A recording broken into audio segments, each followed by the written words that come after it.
Hey everybody, welcome to another group leader training video. This time we're going to talk about what it means to be a group leader, what actually is a community group leader. So before I jump into any of the content today, I want to ask you guys to pause for just a minute and jot down on a piece of paper in front of you just what you think a group leader is. How would you define what a group leader is? What do you think their expectations are? What do you think their responsibilities are?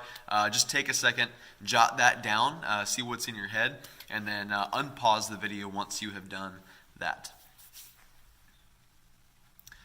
All right, assuming you have done that already. So the most important thing that we can actually talk about when it comes to leading a group actually isn't leadership. That is important, and we will certainly talk about that stuff a little bit in this video, a little bit in other videos as well.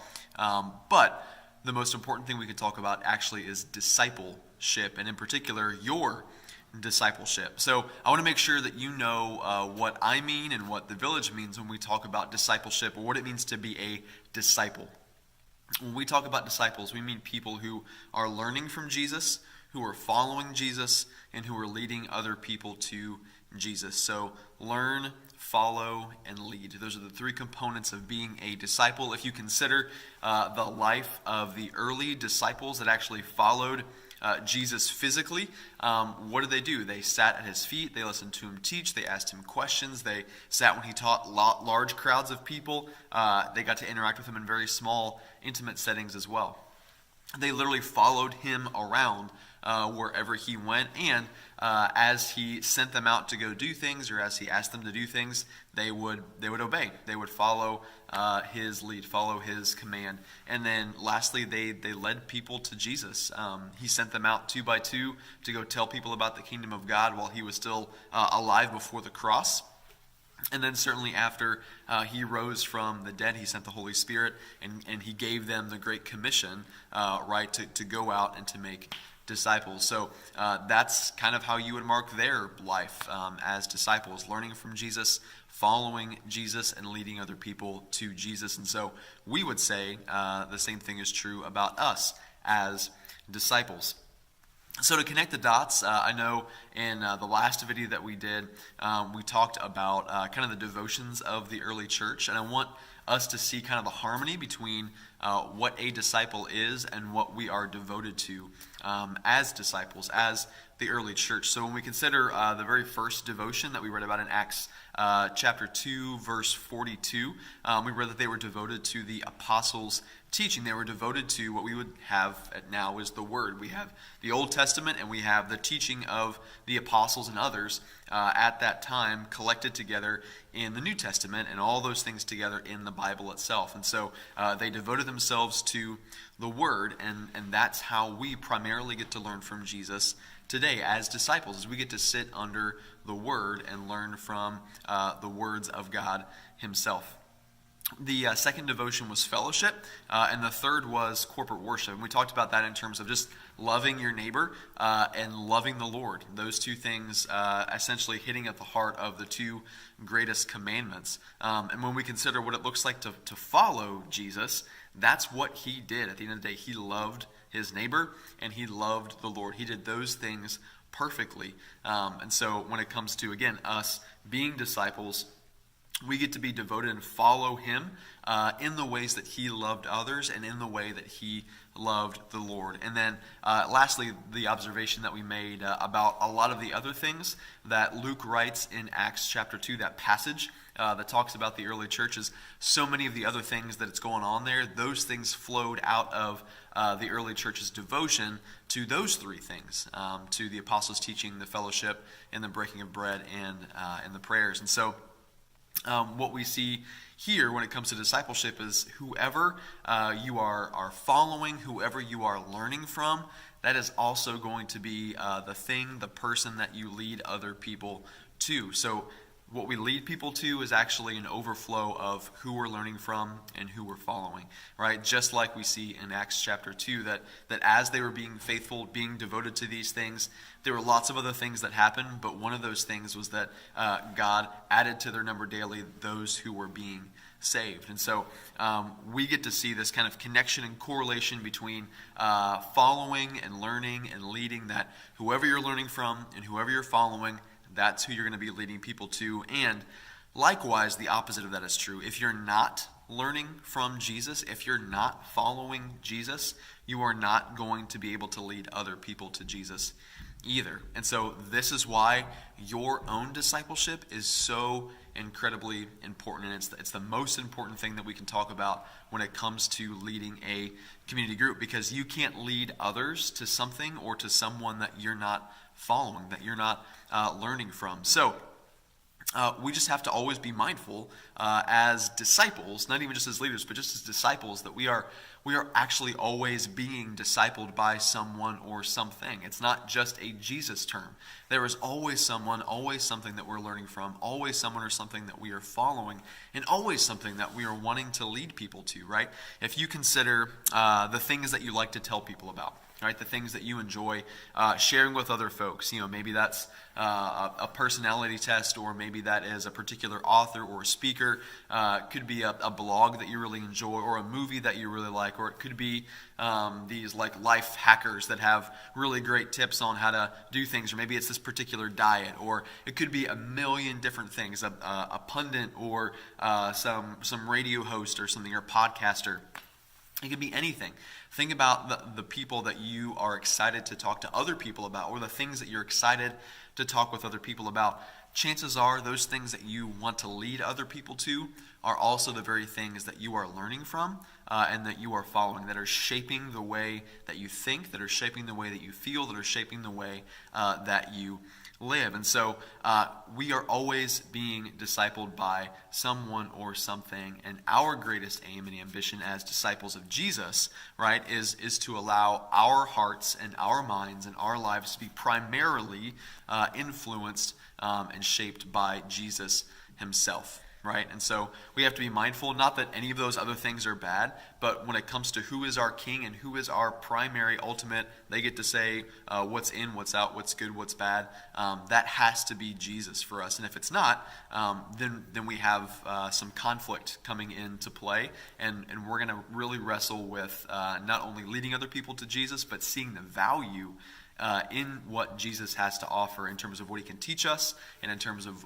where he's going to take us as we follow him. So when we talk about that and the importance of what it looks like for you guys to be diligent in your own discipleship and learning and following Jesus and leading other people to him, we're not saying that in order to be a leader you have to be perfect at this or perfect at anything, right? That's just not going to happen. There is no such thing as a perfect leader, and if anyone ever sets the bar at that, especially in a church, they're actually preaching against the very thing that they would hope that people would be preaching, which is the gospel, which says that we need help, that we're not perfect, that we are not sufficient in and of ourselves to do what needs to be done. And so when we invite people to serve as a group leader, we're not inviting people to serve in a capacity in which they have to be perfect at this stuff all of the time.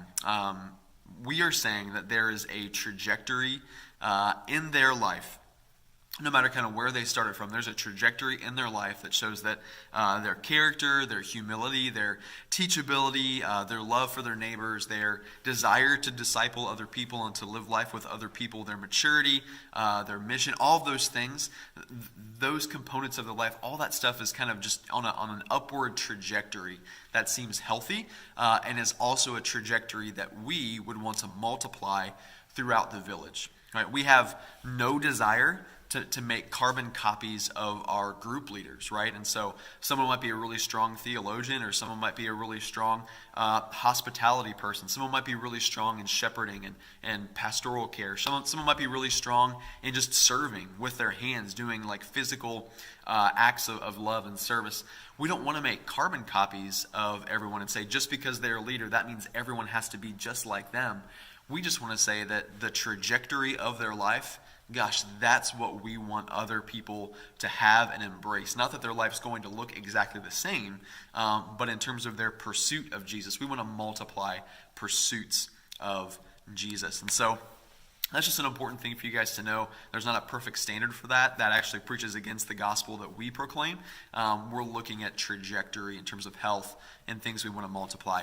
Something else that leaders aren't, besides perfect, is they're also not self-sufficient, right? And so, again, that's totally antithetical to the very gospel that we preach, that we can be self-sufficient and take care of ourselves and meet our own needs. What the gospel says is we need help from the outside coming in. We need a rescuer in Christ, and we also need some other things and some other people as well, right? We are not left alone after we come to meet Jesus to try to figure out what discipleship looks like.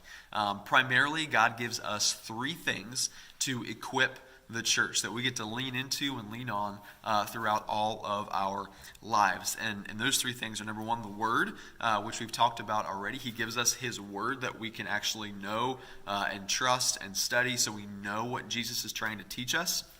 We get to go to that thing. We get to soak in it and live in that thing. We also have the Spirit. He sent the Spirit in us. And He has also given us the church. He's given us other people, brothers and sisters, who are gifted and talented in ways that we are not, to peer into our lives and to do all of those things. And so marks for you, and certainly marks for all of us together as disciples, but if you're looking at yourself and trying to evaluate yourself and where you're at, one of the ways you can gauge how healthy your discipleship is by looking at those three things, by looking at how often do you go to the Word. How often are you reading it? How often are you studying it? Does what you think about the world, whether that is culture or politics or the church or what have you, what your neighbor's up to or whatever, does what you think about those things, is that informed by the Word? Is how you respond to those things and take initiative? Are those things formed by the Word? Is the way that you see your family, maybe your spouse, your friends, dating, whatever it happens to be, do you see those things through the lens of the Scriptures? Do you go there? Do you lean on it? Also, do you pray when it comes to the Spirit? Do you listen to and are you attuned to the Spirit? Do you pray? Are you aware of His presence in your life? Are you aware when He's convicting you of sin? Are you aware when He's prompting you to maybe do things or say things that are out of your natural comfort zone, but that He is in you specifically to prompt you to do because it's a supernatural kind of deal? Is your life marked by the fruit of the Spirit? Are you patient? Are you peaceful? Are you kind? So on and so forth. We could read Galatians 5 and look at that. And then when it comes to the church, my goodness, are you committed to simply gathering together with the church on Sundays and in community group? Are you not just physically present, but are you emotionally and spiritually present as well, mentally engaged? Do you love the people that are in your group? Do you love your neighbors? Do you love the church? If you don't love those things, there's a problem there, right? Are you willing to serve and sacrifice and be interrupted for the sake of God's people? So we get to kind of use those three things and examine our own hearts through those three lenses. Do we lean on those things? Do we engage those things on a regular basis? Because those are three primary gifts that God gives us in this life of discipleship so that we're not alone. And they're both the means of our transformation, and in some ways, they are also our mission as well. So all of that is true not just for you, but also for everybody in your group, right? So everybody should be leaning in and pressing in on those things. But as a leader, it is all the more important for you to know that stuff and to be aware of those things. So discipleship, that's kind of it in a nutshell. What I would encourage you guys to be mindful of and to keep primary. We really, really want you to be a healthy disciple, whether you are leading or not. That's our desire. And so all that being said, what does set apart a leader from just another member in your community group? Well, there are three kind of expectations or responsibilities we would say group leaders have. The first is just to model discipleship, all right? And so that really does just come along with you learning from, following, and leading other people to Jesus. If you are maintaining that healthy discipleship, then you get to model that for your group. That is the very first thing that you get to do. The second thing is that you get to create a culture of discipleship in your community group. And so that comes with your gatherings. That also comes with whatever your interactions might look like outside of your weekly gatherings as well. And so we're going to talk in later videos about gatherings in particular and what it looks like to try to shepherd and help make mature and multiply disciples within your group when they are scattered. But at the end of the day, like, that is one of the things that you are encouraged to do, and actually we expect you to do, is to help create this culture of discipleship within your group, to invite other people to pursue Jesus along with you as you're pursuing him too. And then the third thing is to ensure the personal care of those who are committed to your group, right? So if you've got folks who are there, they're committed, they show up week in, week out, they consider your group their group, then we would just say, gosh, make sure that they're being taken care of. And that doesn't mean that you have to be the one giving the care all the time to everybody. You are not a counselor. You're not a professional therapist. You are not a caretaker. You're not a pastor. You're not any of those things. And yet you do get to offer some pastoral care to the people that are in your group. And you do get to invite other people in your group to offer that care to each other. And you get to make sure that if there's something going on, that they're just being taken care of by somebody. And so that might be me, that might be another pastor here at the church, that might be counsel somewhere outside of the church itself, maybe a professional, or it could just look like throwing a baby shower if someone's pregnant, or a bridal shower, or maybe it looks like just celebrating somebody's birthday, or somebody gets engaged, celebrating that stuff, or someone graduates, or maybe someone is sick or loses a loved one, or there's some tragedy. It's meeting people in those places. So ensuring personal care of the people in your group is really, again, kind of pointing back to that org chart that we have in the church, the people side of things. It's making sure that folks are cared for. And some of that is just meeting up and aligning and being with people and the normal kind of everyday stuff of life and the happenings of life. And some of that is if there needs to be intervention, be it church discipline and stepping in if someone's in sin, you get to maybe confront that person, or it could be counseling, it could be something else. You get to be the front lines for that, but you also get to invite other people into that as well. That's not just on you, so don't be freaked out about that. So those three things: modeling discipleship, creating a culture of discipleship, and ensuring the personal care of those in your group. Those are the three main responsibilities, three main expectations that we have of group leaders at the Village. There's some other things that come with that. Certainly if we have a training or huddle for group leaders, those kinds of things, we'd expect you to be at those as well, so you know what's going on, so that you are trained and equipped and in the loop on that stuff. We will check in with you and make sure that you are cared for, and all those things. And so you get to let us know if you are weary. You get to let us know if you're just not in a place where you feel like you could lead anymore, and we will let you know the same thing, right? If we see that on our end as well, or if we hear about that, we do ask people how they're doing in groups and check in on stuff. And so we will hear about how group is going. We're going to ask about that, and that's not a judgment on you. That is simply just wanting to make sure that everyone in the church is being cared for. So, like I said, we'll talk about some of the nuts and bolts and practical things when it comes to leading gatherings, when it comes to just pursuing people. But since we're talking about what it means to be a leader, one of the things that we have to recognize is that not everyone leads the same, right? Not everyone is the same kind of leader. And this is where leadership becomes really personal, because there are introverts and there are extroverts, right? There are people who are planers, and there are people who just wing stuff left and right. You got your type A's and you have your type B's. You have those who are confident and loud, and you have those who are more thoughtful and quiet and reserved. There are stereotypes for what it means to be a leader, and usually it is the confident, louder, extroverted person that we often think of as being the leader, or people that step up into leadership roles. But that's not all that a leader can be, or that's not what a leader has to look like. All personality types can lead, all right? So it's not a sin or weakness to be an introvert, or to be more thoughtful, or to be more quiet, or anything like that. I genuinely believe that all personality types can lead. I don't think God is prompting everyone to be a group leader, right? I don't think everyone is invited to be a group leader. I think that's a particular thing that God calls some people to do, to care for folks in a particular way. But I don't think he excludes people kind of from that calling, or from that prompting, or from leading, just because of their particular personality type, right?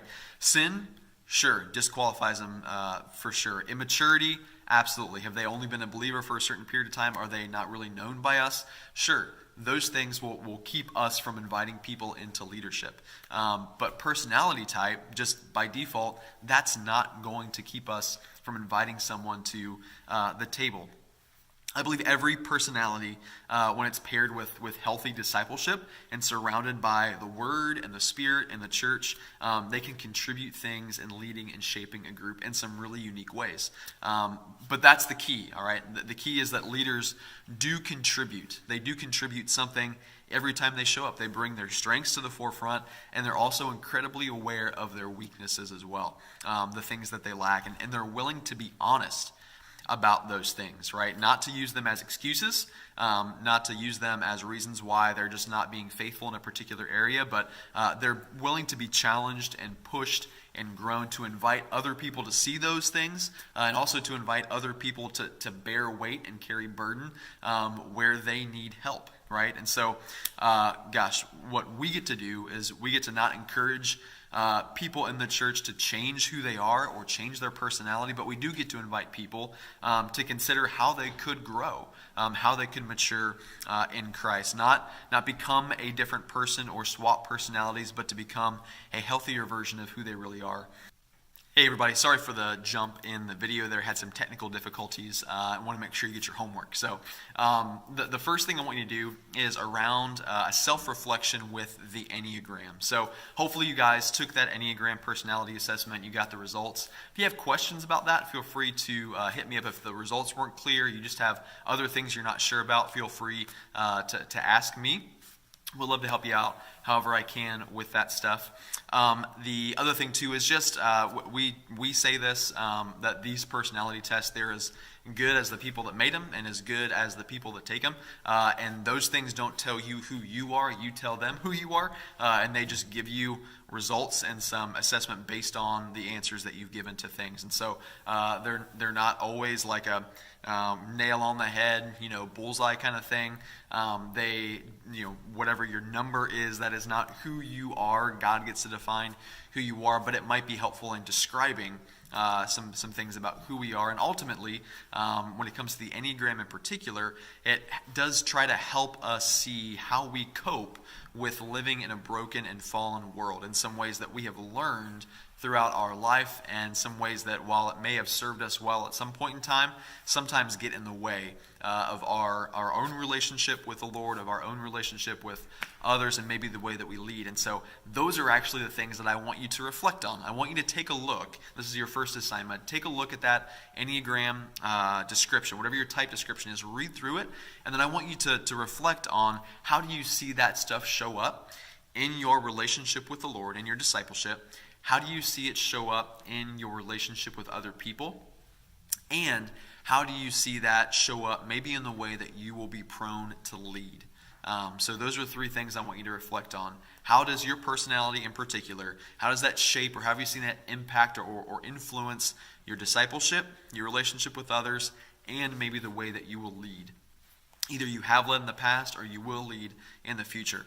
So that's the first thing. The second assignment is for you to actually invite some other people to give their assessment and reflection of you, which might be a little bit scary. Not everyone loves to invite other people to give criticism or feedback on things, but I want you to ask a friend, and you can pick whoever that is, and I want you to ask someone, or rather your group leaders. So I want you to ask your group leaders and someone of your own choosing, preferably someone that knows you relatively well. But ask those two folks these questions. Number one, what would make you a good leader, right? What makes you suitable to lead a group?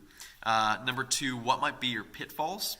What will be the things that get in the way of you leading well? What could be your downfall? Number three, just what aren't they sure about, right? Because there might be some things that they really can't say a good or a bad or yes or no on. Maybe they just don't have enough information. They've not seen you in a particular context. You've not had certain experiences. So just what aren't they sure about? What could go either way?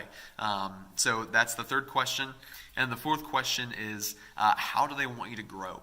And that might be in repenting of sin, or that might be just simply in growing in maturity, growing in wisdom, or growing in experience in some way. And so those are the four questions. What makes you a good leader? What makes you suitable to lead?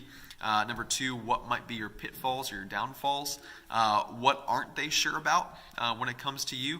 And how do they want to see you grow? And so those are the four questions to ask others.